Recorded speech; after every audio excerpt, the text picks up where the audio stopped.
আসসালামু আলাইকুম। গল্পের নাম শেষ বেঞ্চের সেই লুকানো চিঠি।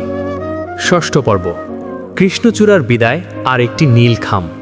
পরদিন স্কুলটা যেন অন্যরকম লাগছিল, বাতাসের গন্ধেও যেন বিচ্ছেদের ঘ্রাণ। কৃষ্ণচূড়া গাছটার নিচে যখন দাঁড়ালাম তখন গাছ থেকে লাল ফুলগুলো ঝরে ঝরে মাটিতে পড়ে আছে, ঠিক যেন রক্ত ঝরা কোনো স্মৃতি। জান্নাতি আসবে বলেছে, কিন্তু আমার পা দুটো কাঁপছে।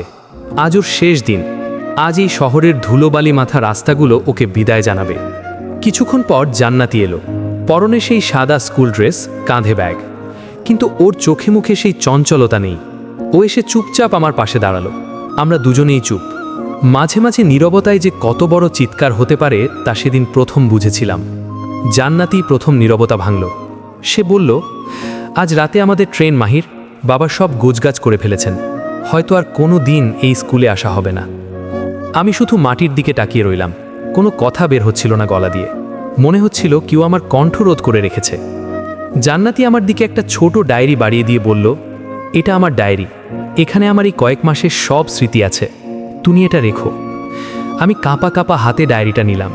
তখনই মনে পড়ল আমার পকেটে থাকা সেই নীল খামটার কথা, যেটায় লেখা ছিল, জান্নাতি, আমি তোমাকে আমার চেয়েও বেশি ভালোবাসি। আমি খামটা বের করলাম, কিন্তু ঠিক সেই মুহূর্তে রনি তার বাইক নিয়ে স্কুলের গেটে এসে থামল।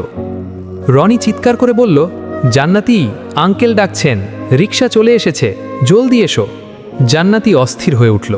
সে আমার দিকে তাকিয়ে বলল, মাহির, কিছুটি বলবে? আর সময় নেই। আমি নীল খামটা জান্নাতির দিকে বাড়িয়ে দিলাম, কিন্তু বিধিবাম। ঠিক তখনই এক দমকা বাতাস এলো। আমার হাত থেকে খামটা ছিটকে গিয়ে পাশের ড্রেনের কাদায় পড়ে গেল। মুহূর্তের মধ্যে খামটা নোংরা হয়ে ভিজে একাকার। আমার সবটুকু সাহস, সবটুকু জমানো কথা যেন ওই কাদার মধ্যে মিশে গেল। জান্নাতি খামটা তোলার জন্য এগোতে চাইল, কিন্তু আমি ওর হাত ধরলাম।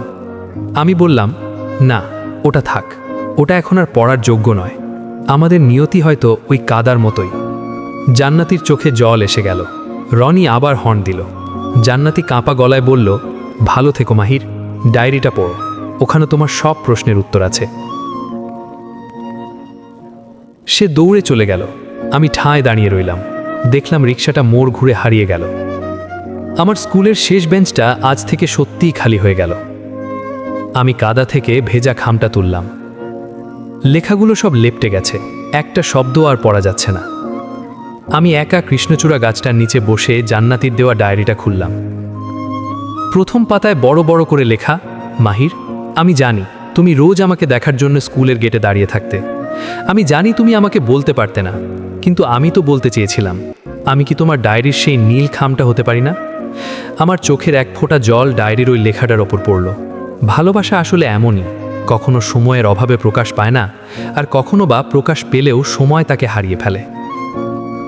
একটি অসম্পূর্ণ প্রেম আর একটি ভিজে যাওয়া চিঠি, এই কি মাহির আর জান্নাতির শেষ পরিণতি? সিলেটের সেই অচেনা শহরে গিয়ে জান্নাতি কি মাহিরকে ভুলে যাবে? আর মাহির, সে কি পারবে এই একলা শহরে জান্নাতির ডায়েরি আঁকড়ে বাকি জীবন কাটিয়ে দিতে? নাকি বহু বছর পর আবারও কোনো এক স্টেশনে তাদের দেখা হবে? সময়ের ব্যবধান আর এক বুক হাহাকারের গল্প নিয়ে আসছে সপ্তম পর্ব। সাথে থাকুন শেষ বেঞ্চের সেই লুকানো চিঠির মোড় পরিবর্তনের অপেক্ষায়।